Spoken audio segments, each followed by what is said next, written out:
Grabe, di ako makapaniwala kagutom. Ayos ko. Grabe, mga alas 2 na hindi pa ako pinakain ni mama. Di ako makapaniwala talaga.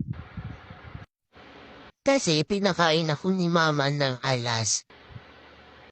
anong oras ba yung 10:00 yata ng gabi yun? Pinakain na po. Tapos nagutom ako ng 5:00. May amoy kasi ako itlog dun sa rice cooker. Akala ko doon yun. Hindi ko makuha yung itlog kaya nihulog ko yung rice cooker ayun tumalbog. Bumagsak, tumalbog. Nagising si mama ng 5:00 tapos si mama natulog 4:00. So, isang oras lang yung tulog ni mama.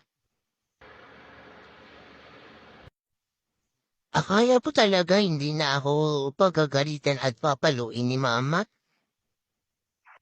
Nialipungatan lang paya after 30 minutes ayun na bitbit na ng hangar si mama. Kasi tumauban naman yung rice cooker tapos tapon lahat ng kanin. Punong-puno kanin eh. Tapos ayun na, hindi yung monster si mama. Hinabol ba naman ako sa kasulok-sulupan nang huli niya ako. Pinisil niya yung pa ako sa gigil niya. Muntikan na lang ako i-flush sa bowl eh.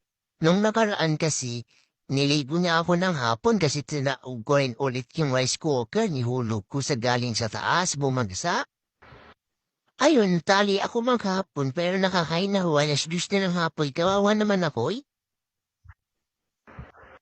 Gusto nga isaksak ni mama sa pukote ko yung sinabi niya, hindi nga pumasok ano gagawin ha.